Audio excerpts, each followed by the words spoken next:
Hello all of you, welcome back to my channel. मैं आज आप लोगों के लिए लेकर आ चुकी हूँ एक कलेक्टिव रीडिंग जिसका टॉपिक रहने वाला है उनका और आपका रिश्ता कैसा है, किस प्रकार का रिश्ता है, किस टाइप का रिश्ता है, क्या रिश्ते का क्या कैरेक्टरिस्टिक है या किस तरह का रिश्ता हम इसे कह सकते हैं। तो ये किस तरह का रिश्ता है, या आप दोनों के बीच क्या है, ये हम जानेंगे। स्पिरिचुअल एस्पेक्ट को भी एक्सप्लोर करने की कोशिश करेंगे अगर कोई स्पिरिचुअल एस्पेक्ट है आप दोनों के रिश्ते में। नहीं तो जो अभी रियलिटी है आप दोनों की, या कहीं ना कहीं जो आप लोगों की एक्सपेक्टेशन है, उसे भी हम यहाँ पर कहीं ना कहीं चैनल करने की कोशिश करेंगे। रीडिंग क्योंकि कलेक्टिव है, इंट्यूटिव है पूरी तरह से, कैंडल वैक्स रीडिंग पूरी तरह से इंट्यूटिव होती है। ओके व्यूअर्स, तो ओपन माइंडेड होकर सुनिएगा और ज़बरदस्ती खुद को रीडिंग में फिट इन मत कीजिएगा। जितना आपके साथ रेजोनेट होता है उतना ही एक्सेप्ट कीजिए एंड लीव द रेस्ट। ये रीडिंग सभी ज़ोडिएक साइंस के लिए है, हर उम्र के व्यक्ति के लिए है। चलिए let's not waste time, reading start करते हैं। आई जस्ट नीड 5 seconds और मे बी 10 seconds। या this much is enough. Okay, तो व्यूअर्स, जिस पर्सन के लिए आप ये रीडिंग देख रहे हैं कि आप दोनों का रिश्ता कैसा है या आप दोनों के बीच क्या है, तो ये रीडिंग जिसके लिए भी आप देख रहे हैं उनके बारे में सोचना स्टार्ट कर दीजिए। ओके, उनके बारे में सोचना स्टार्ट कर दीजिए।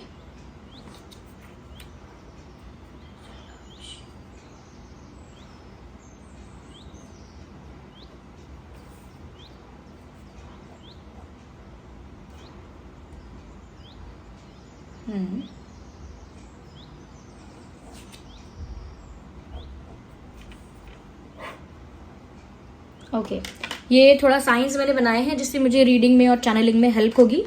सो ये आप ज़्यादा फोकस मत कीजिए इस पर, just focus on the reading.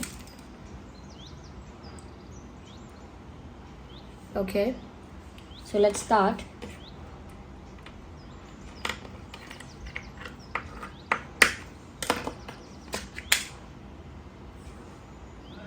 Okay, ignore the background noise if there is any background noise in the video. Ignore करने की कोशिश कीजिएगा आप व्यूअर्स। सबसे पहले मुझे ऐसा नजर आता है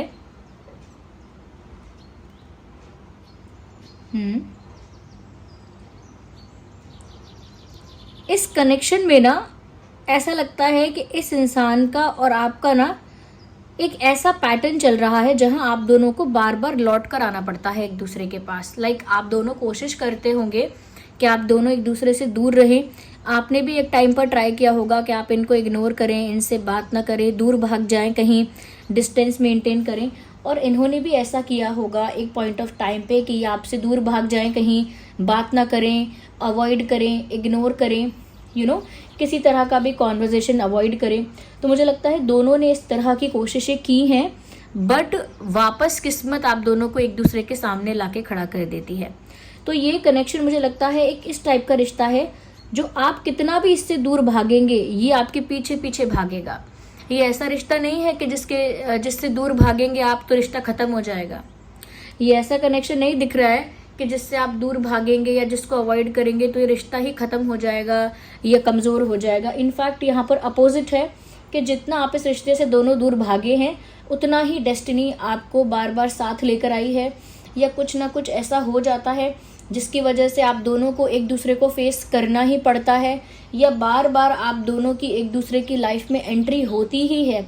पूरी तरह से यहाँ पर आप लोगों का चैप्टर कभी क्लोज होता ही नहीं है, या जितना मुझे दिख रहा है पूरी तरह से आप दोनों का जो चैप्टर है वो क्लोज नहीं होता है। तो लौट कर आने का पैटर्न है, कभी वो लौट कर वापस आ जाते हैं, कभी आप वापस लौट कर आना चाहते हो। तो मुझे ऐसा लग रहा है कि आप दोनों का रिश्ता ऐसा है जो एक टॉम एंड जेरी जैसा भी समझ सकते हैं आप, कि पास रहेंगे तो भी प्रॉब्लम होगी और दूर रहेंगे तो भी प्रॉब्लम होगी। यानी कि कुछ भी करके एक पुश एंड पुल की सिचुएशन बनती है, खींचातानी जिसको कहते हैं। एक ऐसी सिचुएशन आप दोनों के बीच बनती है, और जब बार बार इंसान एक दूसरे से दूर भागता है और फिर भी डेस्टिनी उसे एक दूसरे के पास लेकर आती है। व्यूअर्स, ऐसे रिश्ते बहुत ज़्यादा चांसेस हैं कि ट्विन फ्लेम कनेक्शंस होते हैं। Okay, there are high chances कि ऐसे रिश्ते ट्विन फ्लेम कनेक्शंस होते हैं। नहीं तो फिर ऐसे रिश्ते कार्मिक कनेक्शंस भी हो सकते हैं, क्योंकि जब तक कर्मा सेटल नहीं होता ये रिश्ते लौट कर वापस आपकी लाइफ में आते रहते हैं। बट एक बार कर्मा सेटल हो जाए तो फिर ये रिश्ते आपकी लाइफ से हमेशा हमेशा के लिए चले जाते हैं। बट अगर बहुत ज़्यादा पैटर्न इस चीज़ का ही है कि बार बार डेस्टिनी पास लेकर आती है, बार बार ऐसा होता है, तो बहुत ज़्यादा चांसेस इस चीज़ के हो जाते हैं, प्रोबेबिलिटी ज़्यादा हो जाती है कि ये ट्विन फ्लेम कनेक्शन है। तो बहुत ज़्यादा मुझे लग रहा है, लाइक 70% मैं कह सकती हूँ कि ये रिश्ता ट्विन फ्लेम है, क्योंकि यहाँ पर बार बार आने का पैटर्न है। और उससे भी ऊपर यहाँ पर मुझे लगता है कि इस रिश्ते में, इस कनेक्शन में ना कंप्लीट डाउनफॉल नहीं आया है, आएगा भी नहीं। इफ़ यू विल नोटिस, एक कंप्लीट डाउनफॉल का मतलब है कि इस रिश्ते का इस तरह से टूटना, या इस तरह से आप लोगों का सेपरेट होना, या इस तरह से आप लोगों के बीच डिटैचमेंट आना कि बिल्कुल आप दोनों एक दूसरे के लिए स्ट्रेंजर बन जाएं, और कहीं ना कहीं बिल्कुल भूल जाएं क्या हुआ था, एकदम डिलीट हो जाए। तो ऐसा डाउनफॉल कभी आ ही नहीं सकता, ऐसा लग रहा है, क्योंकि एक पुश एंड पुल की सिचुएशन बनी हुई है आप दोनों के बीच में। तो ये रिश्ता बहुत हद तक आध्यात्मिक है, स्पिरिचुअल है। बहुत ज़्यादा चांसेस हैं इस रिश्ते के पास्ट लाइफ कनेक्शन है इसमें viewers. Yes, there is past life connection in this relationship.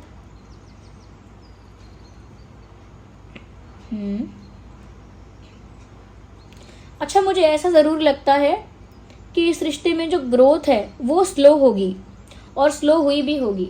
यानी पहला स्टेप लेने में बहुत टाइम लगा होगा, फिर दूसरा स्टेप लेने में और ज़्यादा टाइम लगा होगा। तो इस रिश्ते में जो स्पीड है आगे बढ़ने की, इस प्यार को लेके, कनेक्शन को लेके, वो स्पीड ना बहुत स्लो होगी, मुझे ऐसा लगता है। इम्प्रूवमेंट आएगी, ग्रोथ आएगी कनेक्शन में, लेकिन बहुत स्लो। जैसे ही थोड़ी सी इम्प्रूवमेंट होने लगती है, वापस से कुछ प्रॉब्लम होता है और सब कुछ 2 कदम पीछे हो जाता है। फिर जैसे ही थोड़ी सी 1 कदम की, 2 कदम की इम्प्रूवमेंट होती है, फिर कुछ ऐसा होता है कि 3 कदम पीछे हो जाता है। तो ग्रोथ जितनी है उससे ज़्यादा फ्लक्चुएशन है इस कनेक्शन में, फ्लक्चुएट बहुत करता है ये रिश्ता। इस कनेक्शन में ना स्थिरता की बहुत कमी है। अच्छा, एक चीज़ और है, जैसे अटेम्प्ट कई बार हुआ है, आपके पर्सन ने कई बार ट्राई किया है कि या तो ये ख़त्म हो जाए कनेक्शन पूरी तरीके से,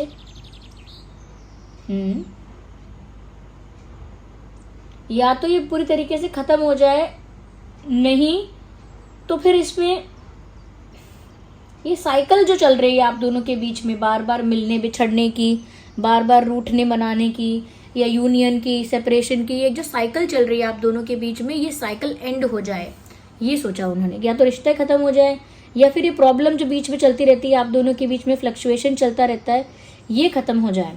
तो मुझे लगता है कि ये कुछ हुआ नहीं ज़्यादा, इन्होंने कितना भी अटेम्प्ट किया हो, कितना भी चाहा हो, और ये रिश्ता एक कांस्टेंट स्टेज पर आ गया। देखिए, you can see this line, and आप देख रहे हैं कि रीडिंग जब स्टार्ट हुई थी तो ये जो वैक्स है ये इस तरफ मूव कर रही थी ज़्यादा, ओके। यानी कि जो फ्लो था, या जो एरो बन रहा था, ये कहीं ना कहीं जो शेप बन रही थी वो ऐसी थी जैसे मूविंग दिस साइड, इस तरफ, ओके। बट आप ये देख सकते हैं कांस्टेंट लाइन पर बार बार कहीं ना कहीं आके ठहरना, चाहे कितना भी अपवर्ड जाना, कितना भी आगे जाना, लेकिन बार बार कांस्टेंट लाइन पर आके रुकना। साफ पता लगता है कि चाहने से कुछ हुआ ही नहीं इस रिश्ते में। उन्होंने चाहा ग्रोथ हो जाए तो भी एक स्टेबल, स्टैग्नेंट, स्टक सिचुएशन बन गई। आपने भी चाहा ग्रोथ हो या फिर ख़त्म हो तो भी एक स्टेबल, स्टैग्नेंट सिचुएशन बन गई। अब ये सिचुएशन कैसी है, ना तो इसमें ऊपर जाता है रिश्ता, ना नीचे आता है, ऐसा ही रहता है।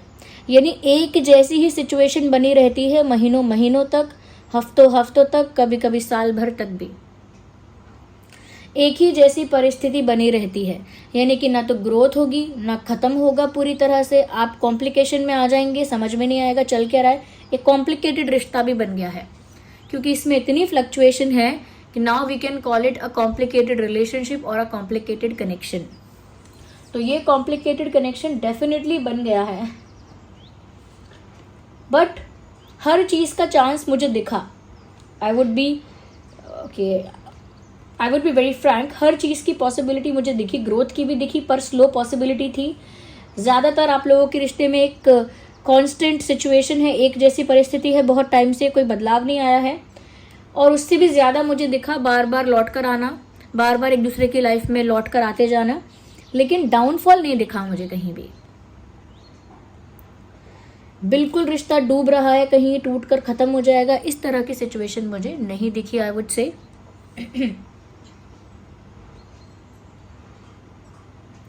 अच्छा, मैं ये भी देख पा रही हूँ कि इस रिश्ते में बहुत कुछ ऐसा है जो आपने भी उनको नहीं बताया है, और बहुत कुछ ऐसा है जो उन्होंने भी आपको नहीं बताया है। यस, अंडर द कारपेट, जैसे मान लीजिए ये कारपेट है, इसके अंदर चीज़ें छुपाना, ऐसे मुझे लगता है उन्होंने अंडर द कारपेट बहुत कुछ छुपाया है, बहुत कुछ छुपाया है अंडर द कारपेट।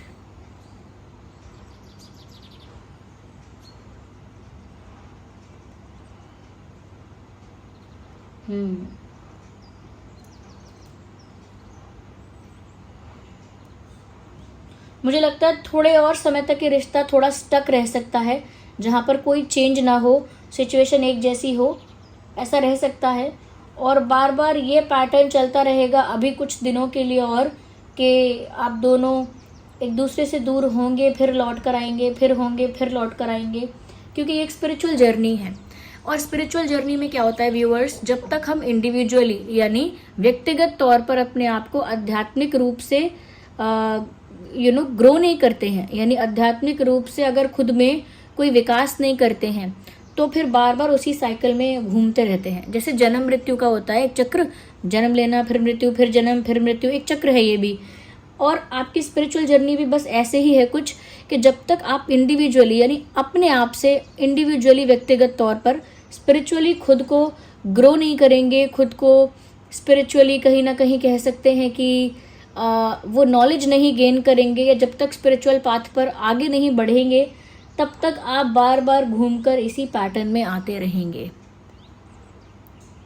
बार बार। क्योंकि ये इंसान आपकी लाइफ में आएंगे और आपकी लाइफ की कुछ कमियों को, कुछ खामियों को ट्रिगर कर देंगे, या फिर आप इनकी लाइफ में जैसे ही आओगे, आप इनकी लाइफ में कुछ कमियों को, कुछ खामियों को, कुछ मिस्टेक्स को आप हाईलाइट कर देंगे। और जब तक वो मिस्टेक्स, वो विकार, वो खामियां, वो इश्यूज़ इंसान इंडिविजुअल लेवल पर सॉल्व नहीं कर लेता, तब तक व्यूअर्स उसकी स्पिरिचुअल ग्रोथ नहीं होगी। और जब तक वो स्पिरिचुअल पाथ पर स्टेबली आगे नहीं बढ़ता, तब तक व्यूअर्स ये साइकिल चलता रहेगा। क्योंकि आप दोनों एक दूसरे की लाइफ में आए हैं एक दूसरे को अध्यात्म की तरफ पुश करने के लिए। देखिए, अगर ट्विन फ्लेम रिश्ता है तो इसे ये मत समझिएगा कि बहुत रोमांटिक और बिल्कुल फेरी टेल है और ये है वो है। नो, ट्विन फ्लेम कनेक्शंस आपको स्पिरिचुअली ग्रो करने के लिए आते हैं, आपको स्पिरिचुअली अवेकन करने के लिए आते हैं, आपको स्पिरिचुअली कह सकते हैं कि इनलाइटन करने आते हैं। जो बिगर पर्पस है वो बता दिया मैंने। तो ये इसी वजह से आपके लाइफ में आते हैं ट्विन फ्लेम कनेक्शंस, और आपको आपका ट्विन फ्लेम मिला है, जिसके साथ आप डील कर रहे हो, ये आपका ट्विन फ्लेम है। आप दोनों में से एक को बहुत ज़्यादा एंगर इशू है, एक बहुत ज़्यादा इमोशनल है, आप दोनों में से एक बहुत ज़्यादा रोता रहता है, बार बार रोता है, छोटी छोटी बातों पर रोता है, और आप में से एक ही है जो बहुत ज़्यादा गुस्सा करता है, छोटी छोटी बातों पे भी गुस्सा करता है। Yes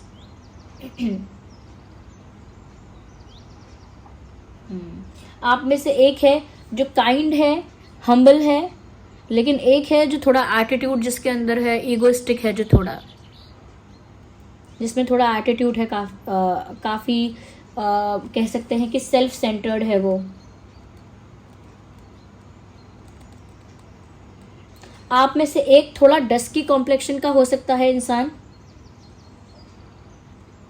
dusky complexion, darker complexion, और आप में से दूसरा जो है वो थोड़ा ब्राइटर कॉम्प्लेक्शन का, यानी कॉम्प्लेक्शन जो है ना आपका, स्किन कॉम्प्लेक्शन जो है वो एक दूसरे से थोड़ा हटके है। ये देखिए कैंडल की वजह से मेरा ये नेल कैसा हो गया ब्लैक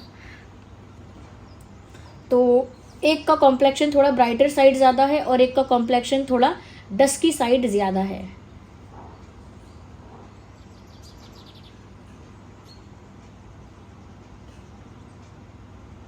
अच्छा, यहाँ पर ऐसा भी है जिसका कॉम्प्लेक्शन डस्की है, उसका वेट भी कम है, बॉडी वेट जो है या shape and size of body है वो कम है, यानी पतला इंसान हो सकता है, वो बहुत हैवी वेट का नहीं है जो डस्की है वो।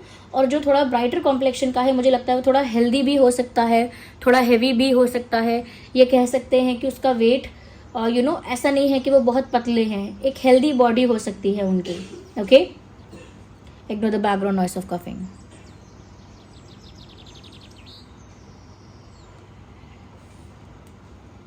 या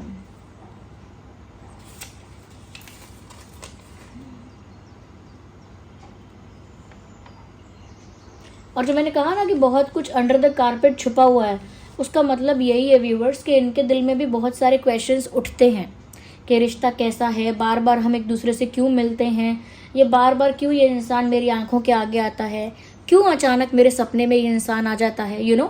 बहुत कुछ इनके दिमाग में भी आता है, हो सकता है बहुत कुछ आपके दिमाग में भी आता हो, और उसका आंसर आप दोनों को नहीं मिल पाया है। उसका जो जवाब है वो आप दोनों को नहीं मिल पाया है।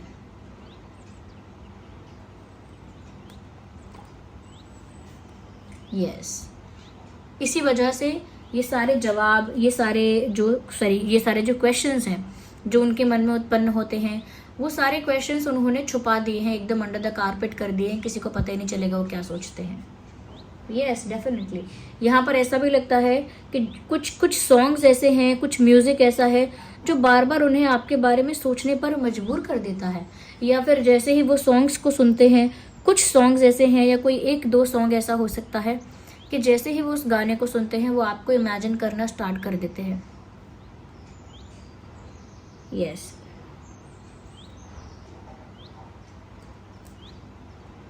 एक सॉन्ग और है, जो मूवी थी जोधा अकबर मूवी है, उसमें सॉन्ग है कहने को जश्न बहारा है, इश्क ये देख के हैरान है, फूल से खुशबू खफा खफा है गुलशन में, छिपा है कोई रंज फिजा की झिलमन में। सॉरी, मुझे सारे लिरिक्स नहीं पता प्रॉपरली।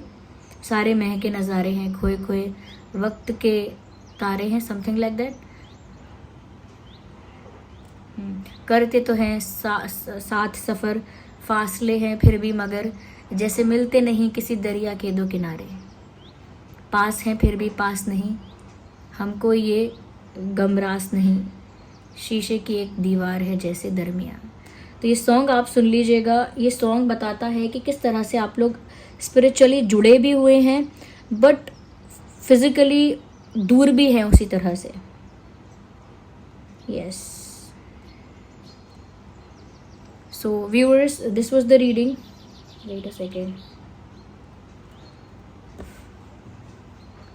ये कैंडल ने जो मेरे हाथ का हाल किया है ना, बिकॉज क्योंकि एसी ऑन था इस वजह से ये इस तरह से जल रही थी, मुझे पहले ऑफ करना चाहिए था।